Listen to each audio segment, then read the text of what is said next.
An opera company making the art form affordable, accessible, and engaging for all communities on today's In This Together, sponsored by Amazon.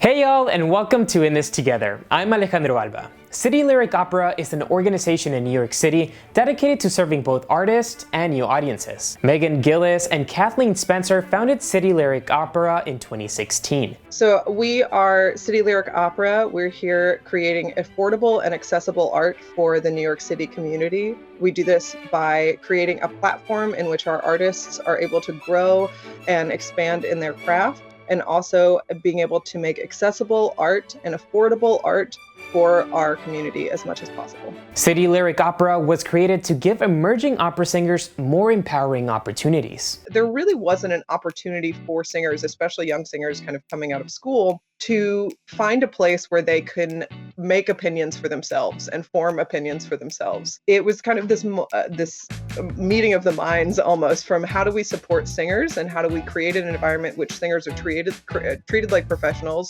which they are paid for their work, which they are able to really form opinions about their craft and about how to be good singers. City Lyric Opera offers affordable tickets and performances that speak to modern themes, making the art form exciting and accessible for first-time listeners. There's something really magical when you get in a room with an opera singer. We are taught that it's this very high, very elevated art form, that it's something that needs to be kind of kept in a gilded cage or something like that. And what is so transforming about opera in general is this wonderful thing that happens when you get somebody that's never seen or heard an opera singer and you put them together. And it's this really transformative experience where they're like, I didn't know bodies could do that. I didn't know that backs like opened up when you breathe. I didn't know that I could feel music all over my body and my bones. Those moments in the show when you can see people that have never gone to an opera before, have never experienced anything like this, become so wrapped up in a performance. That means that I'm doing my job right, that everyone is doing their job right. If you can touch one person in that audience, that means that we've touched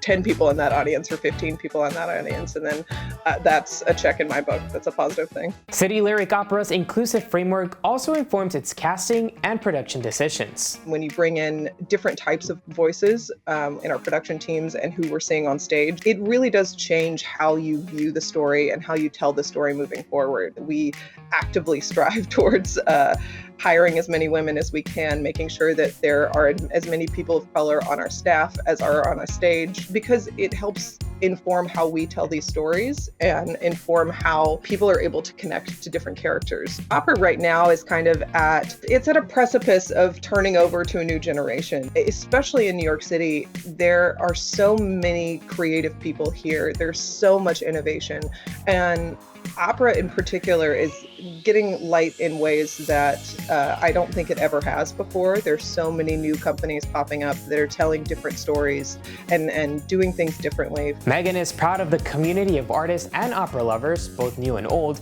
that was born from City Lyric Opera's success. I think what CLO does really well is creates a community, creates a home for people. Singers, lighting directors, scenic designers, stage directors, stage managers. We really allow an opportunity for you to take ownership over your own choices and over your own craft that then inform your decisions for the rest of your career. CLO has been such a great launching pad for people that are not used to this art form, because we're telling stories, accessible stories in different ways, that it's a great place for you to, dip a toe in, but maybe not go to the Met if you're not fully prepared for a 3.5 hour opera or 4 hour opera. I've been very proud of our ability to engage new audiences as much as we possibly can and kind of captivate these new audiences as they're experiencing something new for the first time. That's it for today. I want to thank Amazon for sponsoring this episode. Thanks to Amazon's Career Choice program, a warehouse employee named Ernesto was able to follow his passion and join the healthcare industry as a medical assistant. Click the link below to learn more about Ernesto's story.